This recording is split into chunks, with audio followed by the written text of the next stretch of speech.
platong hilaw na bigas. Kinahig-kahig ng babaeng ito gamit ang kutsara.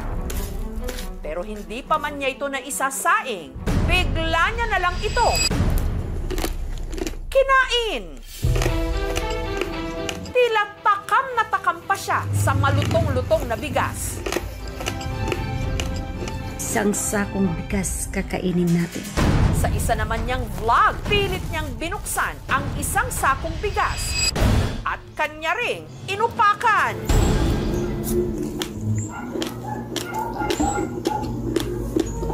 Nariyang inipon niya sa kanyang palad ang mga nalaglag na butil mula sa sako. At saka diretsong isinubo. At hindi lang white rice ang paborito niyang papakin. Pati na brown rice at basmati. Pinaghahalo-halo niya rin ang iba't ibang klase ng bigas. Pero bakit ang hilaw na bigas hindi niya mahintay na maluto? Bakit niya ito agad minumukbang? Dito sa kanilang tahanan sa Buog, Zamboanga, Sibugay, sinushoot ng vlogger na si Mamang Beb ang kanyang mukbang videos. Naisipan ko mag-YouTube yung pagkain ng bigas ang try ko. Nag-viral naman yung bigas ko. Pero hindi lang daw ito for the content. Craving niya raw kasi talaga ang kumain ang hilaw na bigas. Hindi ko na po maputol yung pagkain ko sa bigas. Matapos na kumain, pangimagas ko yung bigas. Then gusto ko, bigas na lang yung ulamin ko. Para sa akin, masarap talaga.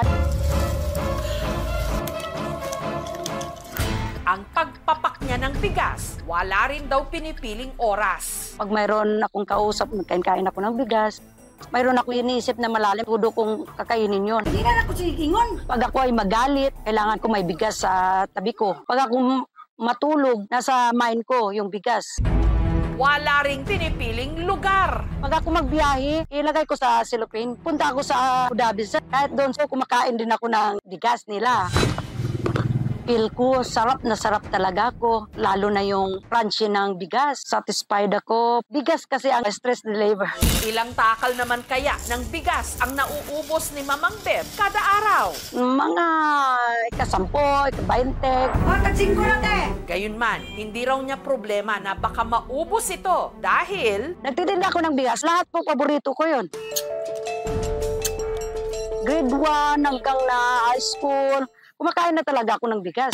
Mas lalo lang daw tumindi ang pagkatakam niya sa bigas nung siya'y nagdalang tao. Nagbuntis ako sa bunso kong anak. Tung gusto ko na talagang kumain ng bigas na marami-rami. Pero pag-amin niya, pakiramdam ko hindi mabuti sa health ko. Kumbaga, naninigarilyo yung tao, di ba? Ganon din ako. Pero bigas lang yun akin. Concern ko lang yung misis ko. Yung pag hindi na okay yung health ng asawa ko dahil sa kakain ng bigas, doon pa ako magre-react. Lagi akong sinusumpong. Yung sulok-sulok ko kasi. Masakit. Yung acid ko sobra na. Susunod, may kakilala ka rin bang panayang kain ng hilaw na bigas? Gusto ko naman po siya pigilan. Pero hindi ko po magawa. Na-addict ako sa bigas po. Tumutok lang dahil pag-usapan natin kung gaano pala ito kadelikado. Pwede po siya magdulot ng... Susunod na!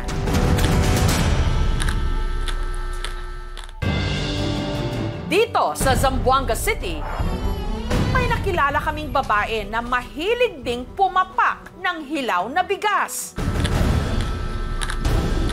Si Ivy, hindi niya tunay na pangalan. Kada araw, ang napapapak daw niya, umaabot lang naman ng 1 baso ng bigas. Kapag nagluluto po ako ng kanin sa rice cooker po, tapos napapakuha na lang po ako bigla.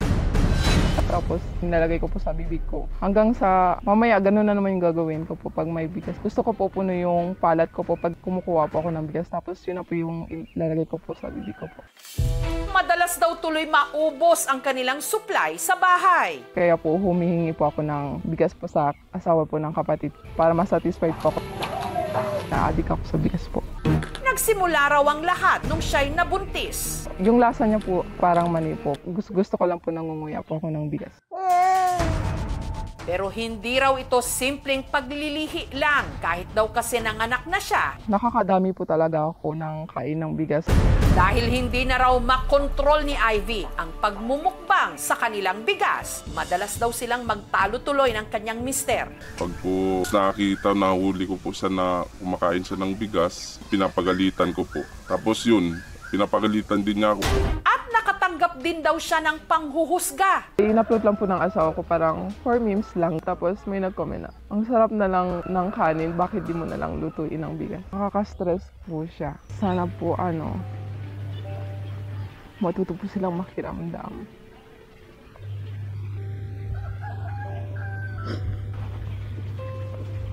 Sana po wag po nila ako husgahan agad kasi di po nila alam yung pinagdaanan ko po. Gusto ko naman po siya pigilan pero hindi ko po magawa. Naging habit ko na siya.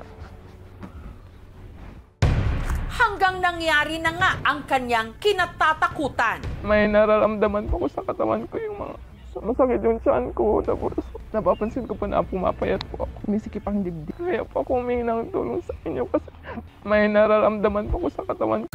Ipinakonsulta namin si Ivy sa isang doktor.